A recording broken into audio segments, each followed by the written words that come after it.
ایسے ایسے دیکھ رہے ہیں کئی بندے. میں وزیروں کی بات کر رہا ہوں, آپ کو کیا ٹینشن ہے؟ یہ بادشاہوں کے کئی ایسے کمینے وزیر, بھائی پیچھے عاشق زیادہ آ گئے, اگر آپ تھوڑا سا آگے آ جائیں تو ان کو بیٹھنے کا موقع مل جائے. آگے آ جائیں, آگے وہ بھائی وہ نہ وہ پرلے گھر دی چھت ہی نہ چڑھ جان. اگے آؤ سلامی بھائیو, اگے ہو جاؤ, تھوڑا جہا اگے نیڑے لگو. او ہلو مدینے جاؤ, پچھلی جگہ تے پتہ نہیں پانی ہے کی شے. اور ٹوپی والے سونے بابیا تو بھی اگے آنا, کنیکٹری کردا بیٹھا گیا. خدا دا بندہ مدینے جاویں نیڑے لگ, پتہ نہیں تھلے کل لگی ہونے تیرے. اب بولو سبحان اللہ. وہیں پر ٹک کے بیٹھے ہوئے ہیں. واہ واہ واہ واہ. اور آگے آ جائے, عاشقوں کو بیٹھنے دے یار. یہ حضور کے دیوانے اگر آ ہی گئے تو میرے آقا کے دیوانوں, پروانوں, مستانوں, اللہ کر کے سبھی مدینے جاؤ. میری تو دعا یہ ہے سب کی خیر ہو, سب کا خاتمہ آپ کے صدقے میرا بھی ایمان پر ہو جائے. وزیر تھا اور بڑا اعلیٰ درجے کا بے غیرت تھا.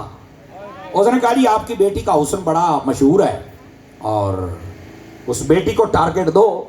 اب سیاست کے لیے تو یہ اپنی بچیوں کو بھی قطریوں کے پاس بھیج دیتے ہیں. میری قوم ہی ستی پئی ہے, میں انہوں کیویں سمجھاواں مسئلے سمجھے ہو. کئیاں دے صاحب بند ہوندے پہ نا, تانوں خیر تے ہے, کیا مسئلہ ہے. دوستان گرامی, یہ حقائق ہوتے ہیں. حسینیت کے راستے پر چلنا تو گلاں تے کھولنیاں پینیاں نے. سمجھ آ رہی ہے نا. بہرحال اللہ تعالیٰ غیرت نصیب کر دے. ایسی سیاست پہ لعنت بھیجو جس میں عزتیں برباد کرنا پڑے. توجہ میری طرف. حضور کے دیوانے بنو, حضور کے دیوانے. اللہ کرے سب کی عزتیں محفوظ رہ جائیں. یہ بس اوقات کئیوں کو باتیں کڑوی لگتی ہیں. ہاں تمہاری قبر میں انہوں نے آنا ہوگا, ہماری قبر میں تو زہرا کے بابا نے آنا ہے. اس نے کہا ٹھیک ہے, یہ تو یار بڑا اچھا بات, یہ تو میرے گھر میں مسئلہ حل ہو جائے گا. اس نے کہا بالکل جناب. بیٹی کو ٹارگٹ دیا, اتلی چھت پر اس کو رکھا.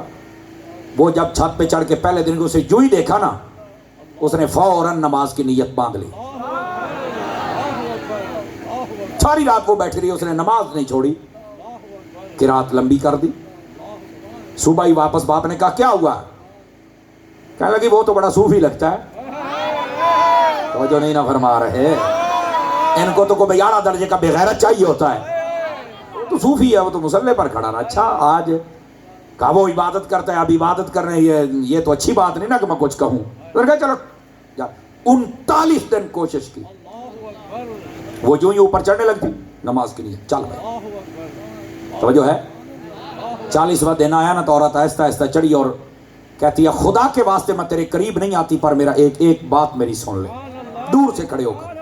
اس نے کہا بتا کیا بات ہے. اس نے کہا میرا حسن دیکھنے کے لیے لوگ لائنوں میں کھڑے ہوتے ہیں, 40 دن گزر گیا تو نے مجھے دیکھا ہی نہیں. اس نے کہا جس کو میں نے دیکھا ہے ایک بار تو دیکھ لے, تو بھول جائے حسن کسے کہتے ہیں. تو بھول جائے حسن. ہاں جیو, واہ بھائی واہ.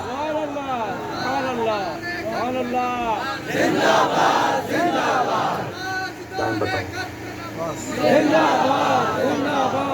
توجہ ہے.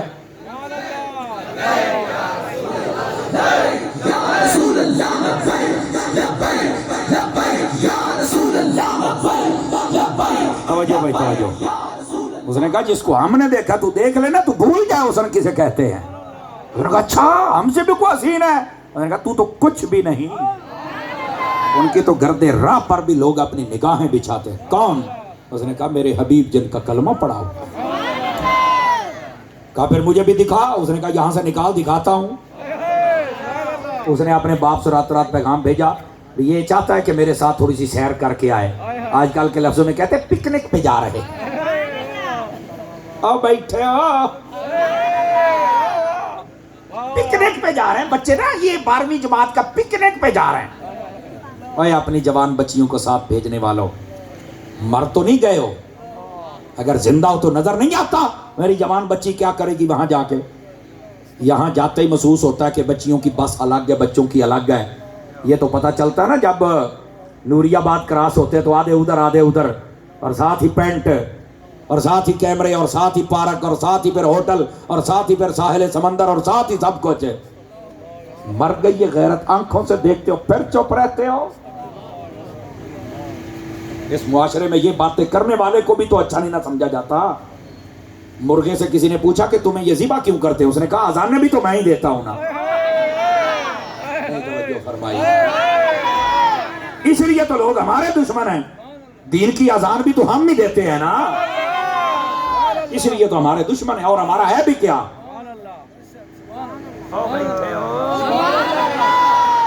لیکن مرغا کہتا ہے یہ اللہ کا شکر ہے ہماری موت آتی حلال طریقے سے ہے.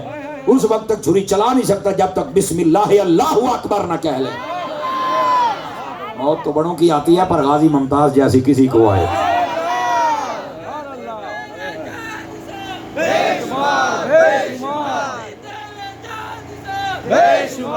اس نے کہا جی پکنک پہ جا رہا ہے میرے ساتھ, پکنک پہ. اپنے جوان بچوں اور بچیوں کو بھیج کر خراب نہ کرو.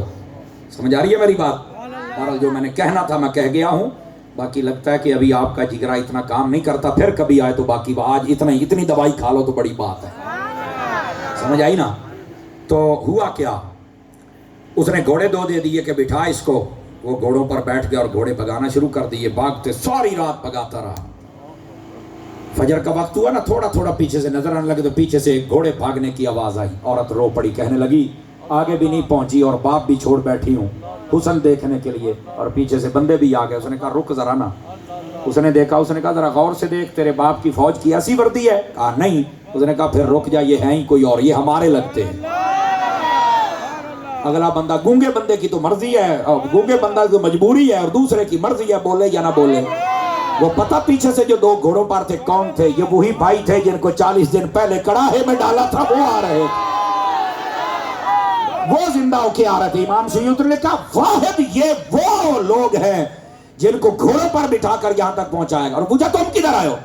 تو وہ کہنے لگے تمہارا نکاح کرنے آئے. بچی کو کلمہ پڑھایا, نکاح کیا. اگر ہمارے نبی کا یہ طریقہ ہی نہیں ہے. اگر کوئی یہ کہہ دے کہ مصطفیٰ کا ثابت ہو رہا ہے ایسے ایسے بندہ لے آؤ, عورت لے, نا نا نا نا نا نا, تو جا صحیح, تیرا انتظار ہو رہا ہے.